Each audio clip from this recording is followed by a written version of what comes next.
All right, let's take our Bibles and look in Esther chapter 7. And here in Esther chapter 7, I've entitled this message, God's Judgment Executed. We've been just reading in Lamentations 5 about God's judgment. But here we see this fulfilled, particularly in the end of Haman.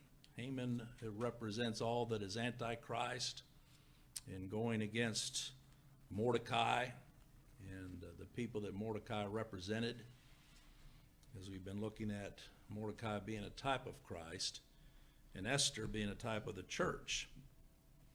And so here we see, first of all, the occasion for the exercise of God's vengeance. And I believe here the Lord directed Esther in wisdom as to how she approached King Ahasuerus concerning this decree that was already written. It was the law of the Medes and the Persians was that once a law was given, it could not be undone. And here we see in verses 1 through 4 how the Lord directed Esther to make her request now. First time she didn't. But now it says, so the king and Haman came to banquet, and Esther the queen. Now remember, Haman had just been humiliated, having to honor Mordecai against his will. And I liken that to sinners that even though they're reprobate, Christ is going to get the glory from them in all things. And nothing hinders God from giving the glory where he's purposed that glory, even if it is through reprobate sinners. So now Haman, as you can imagine, having been humiliated the way he was, that he's thinking, okay, now I'm going to be honored in the presence of the king and Esther after having been humiliated. And so here we see Esther making her petition to the king, where we read, and the king said again unto Esther on the second day at the banquet of wine, what is thy petition, Queen Esther? This was an official position that she had. This was no love relationship. He had many other wives and women in his harem, but he refers to her as her official role, Queen Esther. He says, and it shall be granted thee, and what is thy request? And it shall be performed even to the half of the kingdom. Then Esther the queen answered and said, if I have found favor in thy sight, O king, and if it please the king, notice how she says it, let my life be given me at my petition and my people at my request. This would be the very first time that she would have revealed who she was in truth.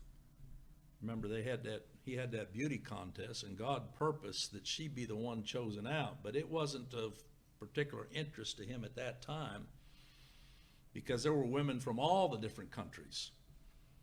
And here again is a beautiful picture of God's providence, that she should be the chosen one. Just like the church, God has purposed to glorify his bride through whatever means. And so she identifies with this people that stands under condemnation and says in her request here, let my life be given me at my petition and my people at my request. Verse 4, for we are sold, I and my people, to be destroyed, to be slain, and to perish under his law that he ruled. And Haman particularly connived to get him to make this decree. But if we have been sold for bondmen and bondwomen, I have held my tongue, although the enemy could not countervail the king's damage. So here we see again, when she said, I've held my tongue, this is the patience that the Lord gave to her and the wisdom to speak when the time was right. And I believe that's a clear example of how it is that the Lord directs any one of us who are his children in similar situations. You know, the scriptures say we're to be subject to the powers that be, because there's not a power that exists that God has not ordained. But there are times when we may be called upon to appeal to those very powers that be, even though they are unregenerate. I think of the Apostle Paul. When they brought accusation against him, what did he say? I appeal to Caesar. That was his right as a Roman citizen, that he was not going to be robbed of his right as a citizen to appeal to Caesar. Some people look at that and say, well, that was a mistake. No, it wasn't, because that's how God purposed that he should be brought to Rome. And during those 2 years that he rented a house waiting to have his case heard before Caesar, read it in the book of Acts, the Lord brought people to him. And he testified to them of the grace of God, and God purposed that through him the very message of Christ should be heard to such a point. What do we have in the New Testament as one of the epistles? The epistle to the Romans. It wasn't just all Romans, but to the elect, that I believe the Lord used even under these circumstances to bring salvation, in other words, deliverance to people through that time in Rome, appealing to Caesar. And I see that same situation here as Esther goes before this king. It wasn't just for her, but it was for this people that she identified with, that she sought a petition now that they might be delivered. Even though, as she says there, I held my tongue in verse 4, although the enemy could not countervail the king's damage. In other words, there was an enemy that was trying to work through the king to bring death to her and her people. But the Lord would purpose otherwise. And so we find here now the king's reaction in verse 5. I believe, as I said, that when she said, let my life be given me at my petition, she was addressing him with respect. I know some today that say they have the grace of God, but when they talk about political leaders and others, boy, they just have everything evil to say about them. That's not how the Lord's taught us. We're to pray for those in authority, that we might live peaceable lives. And again, this was a virtue that the Lord had granted to Esther. I say a grace to know when to speak and when to be quiet. And she's appealing to him based on his authority, where she knew God had placed him there, but believing also that this would be how God would work in her favor and that of her people, which represents the church. So we see how God works through even the most wicked of men, because here the king Ahasuerus answered and said unto Esther the queen. Now you can imagine Haman's right in here. Who is he? And where is he that durst presume in his heart to do so? Presume in his heart to so direct him as a king for the ill of such as Esther was. I believe here we have an example of how God tenders the hearts even of wicked kings. Our Lord gave the illustration of the widow there in the New Testament that had to appeal to an unjust judge, and with importunity she sought that judge's favor, and because of her importunity it says that the judge granted her request, even though he was a wicked judge. But the point of that particular parable that the Lord was teaching his own is that if an unjust judge can grant favor to such a woman, how much greater is God as the just judge to answer speedily, is the way it's put there, his elect when they cry unto him.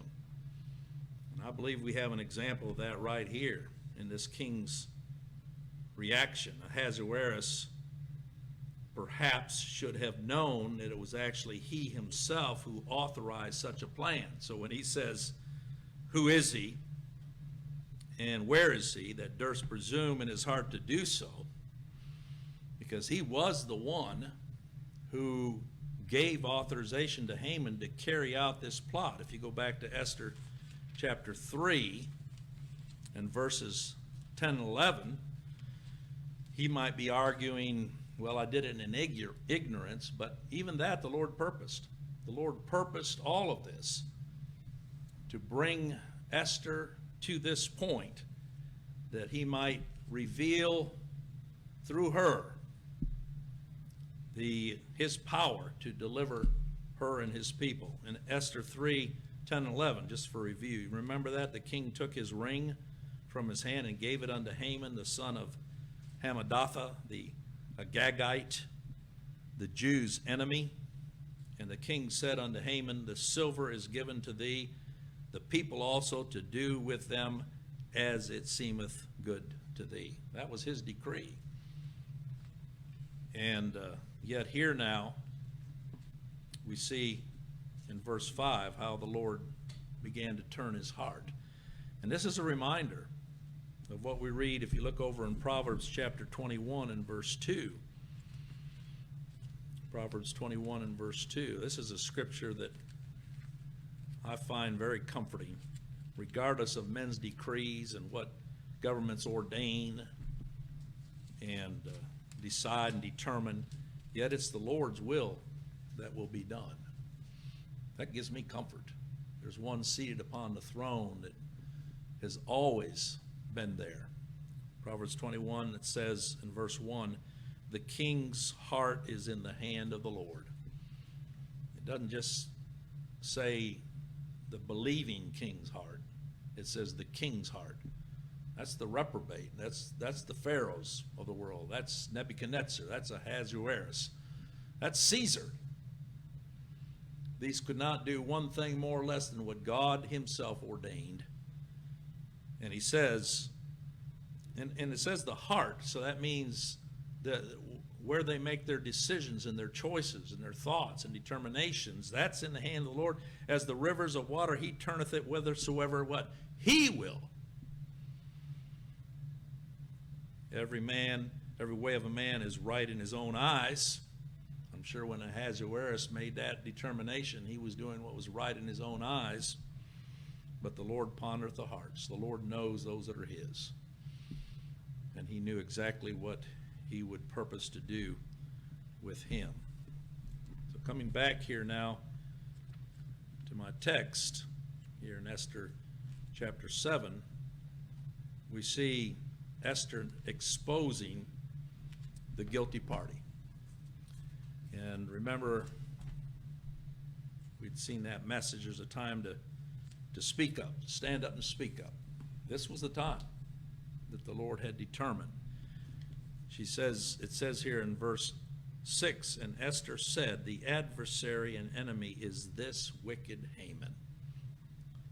Then Haman was afraid before the king and the queen. That's where his knees started knocking.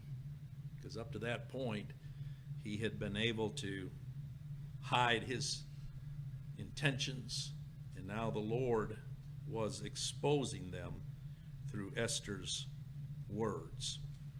And rather than being a faithful servant of the king, she is declaring him to be actually an adversary and an enemy. And therefore he was terrified. It's one thing to be terrified before an earthly king, but there are many today that have no clue of what it's going to be to stand before a holy God, completely undressed, because they have no righteousness that could answer to God's righteousness and justice. Oh, what will be the wails and the crying in such an instance where God will say to many, "Depart from me, you workers of iniquity, I never knew you." And so we see Haman here terrified. First of all, I'm not even sure Haman knew that Esther was a Jew. And here again is like checkmate when you play chess. This is a checkmate for him. Of all things, see, his focus and attention was on Mordecai and his hatred toward Mordecai, a representative of Christ, not realizing that here was one of Mordecai's people, placed right there by God and his sovereignty and providence to answer him at this particular time. And he couldn't say a thing as he stood here before the king, being rightly accused and plotting actually not just the murder of a people, but the murder of a king's wife.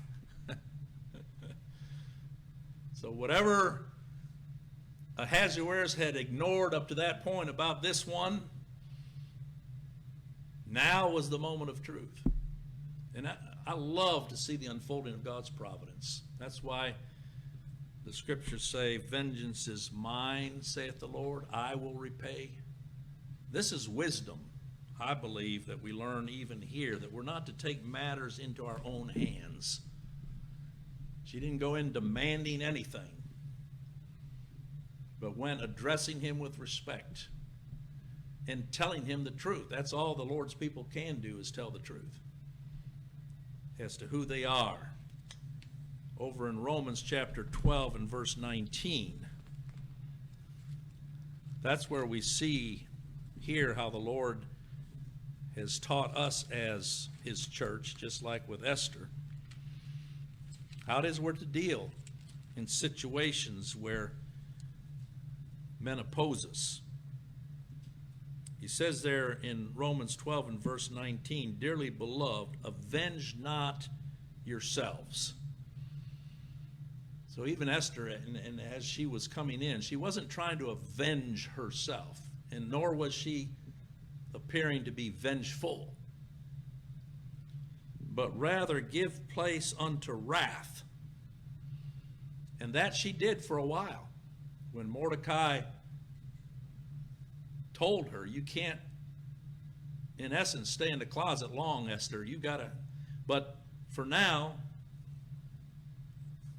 you give place to wrath." The decree had already gone forth. And what she was doing was prayerfully waiting for the right time. That's why even the first time she went in before him, she didn't immediately expose. The Lord gave her this grace to continue to wait under this sentence. Why? Because it says here, "It is written, vengeance is mine, I will repay, saith the Lord." And again, we have a book here where the name of God is not even mentioned one time, and yet we see God working all the way through it in his sovereignty. That's a reminder. We're not to avenge ourselves. Just like it says up there in Romans 12:17, "Recompense to no man evil for evil." That's our nature, to lash out or demand. No. Provide things honest in the sight of all men. And so as the Lord taught her, that's how she waited. And knowing that the Lord, if he's purposed to avenge, he's the judge. We aren't. But he'll do it in his time. And so we see the wisdom that the Lord gave to Esther, even in that strange request to invite Haman to these banquets. What it did was maximize the impact both on the king and on Haman. She didn't divulge what she was doing. The Lord was directing her in such a way as both now would be entrapped in their devices. And that's where we see here in verses 7 and 8 then, as we're looking at God executing his judgment. This is God doing it. We see Haman's wretched end here. In verses 7 and 8, we see how Haman's doom now is sealed. Just like Judas, he was a son of perdition all along. But it wasn't fully manifest until that time at the Lord's Supper. You talk about a banquet, that Last Supper, when the Lord said, one of you is going to betray me, and whoever it is that dips his bread in this sop. And then he told Judas, go and do what you're going to do. He was sealing Judas's doom. Just as here, Haman's doom is sealed. It says in verse 7, and the king arising from the banquet of wine, and what? In his wrath,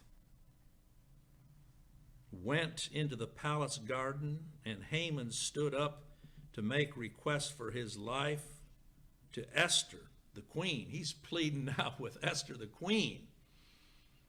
Well, he's pleading to the wrong person. It's not for her to grant mercy. Just like it's not for us to grant mercy. It's just like Simon Magus when Peter exposed him and he asked Peter to pray for him. No, it's not any one of the Lord's people that can change judgment into mercy. That's the Lord, if he be so pleased.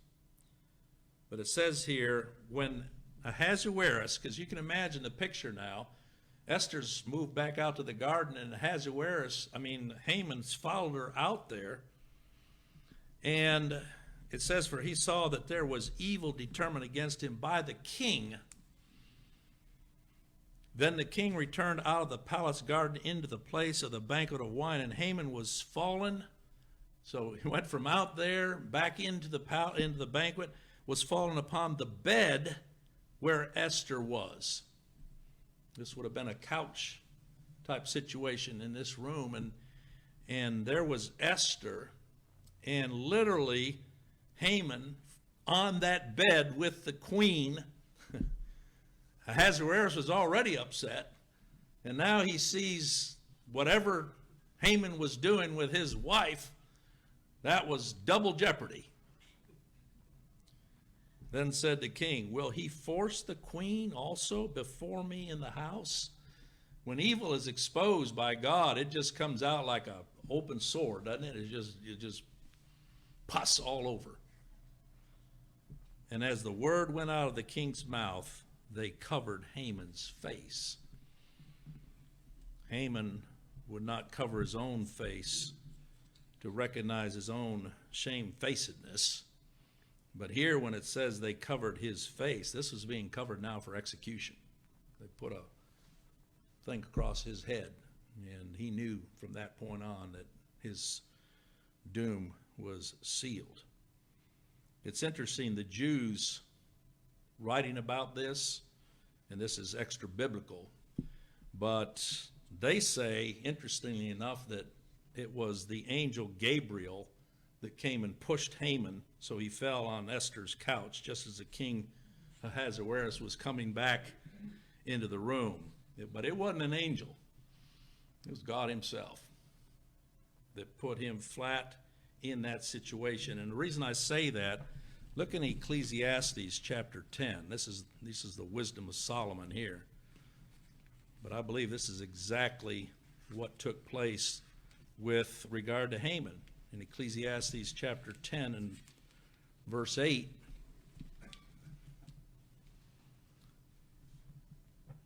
it says, he that diggeth a pit shall fall into it, and whoso breaketh an hedge, a serpent shall bite him. Break a hedge means the hedges were what divided men's boundaries.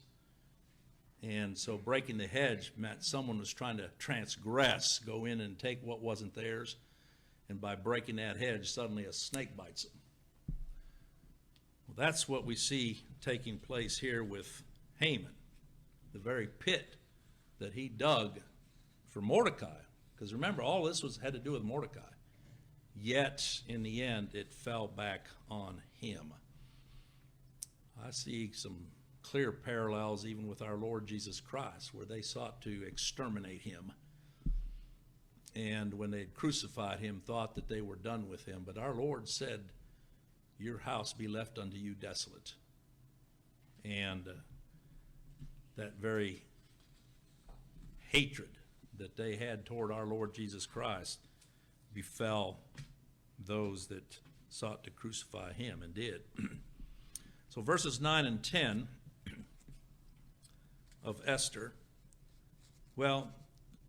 verses 9 and 10, we'll close out with this. And it says, and Harbona, one of the chamberlains, said before the king, behold also the gallows 50 cubits high.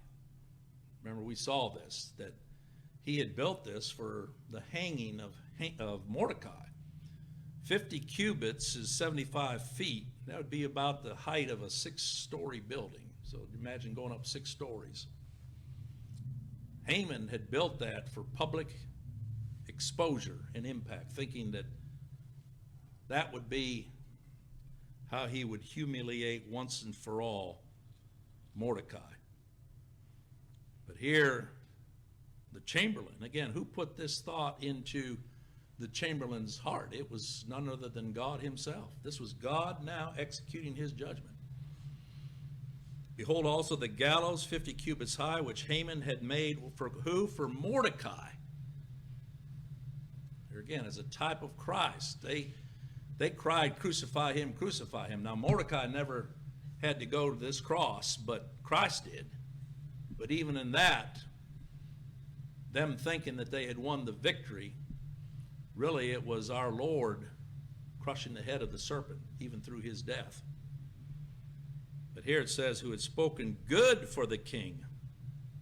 When he had heard about that assassination plot, Mordecai is the one that had revealed it, and that's why he had been honored. Then the king said, hang him thereon. So there it is, the very execution that Haman had planned for Mordecai. Now he himself would be hung thereon. And as we saw last time, this type of cross that was built here was not a cross like you would think of as you imagine the Roman cross. That wasn't even around at this time. This was a spike with a point on it. And then they went up the scaffold and they literally would jam the person down on this spike until it went all the way through them and completely impaled them. Because that's the word that's used here, to impale. When they hanged Haman, it wasn't with a noose. He was completely impaled on those gallows that he had prepared for Mordecai. And it says, then was the king's wrath pacified. It's an interesting picture even of justice being satisfied. And you think about those for whom justice was satisfied in the death of the Lord Jesus Christ. That's the only reason we are at peace with God. But God is satisfied in the eternal condemnation of sinners for whom Christ did not pay the debt. Some people can't fathom that. But when God exercises his judgment, even in casting people into hell, that wrath will be upon them forever. And God is just in doing that. If you look over in Romans chapter 2 and verse 5, and we'll close with this. There's so much here. But in Romans chapter 2 and verse 5, this was what was taking place as Haman himself, who was a reprobate, son of perdition, yet for a while enjoyed some freedom to move about. But here it says in Romans 2:5, but after thy hardness and impenitent heart, that's what Haman was. He became more and more hardened. Treasures up unto thyself wrath against the day of wrath and revelation of the what? Righteous judgment of God. Treasure up. That's what men do for whom Christ did not pay their sin debt. They're treasuring up wrath as opposed to the true heavenly treasure that is Christ. And the picture is like accumulating little by little. The more men continue on thinking themselves to be okay, the more that wrath abides, until suddenly now it's discharged. And God brings it to bear. That's what it says, against the day of wrath. There's a day of wrath. There was a day of wrath for those that God gave to his Son. It was Christ bearing that wrath. But for all others, there's a day of wrath that culminates in God casting them away from his presence forever. So there we see God executing his righteous judgment. What a solemn picture it is, but thank the Lord for the work of Christ and what he endured on behalf of such sinners as we are.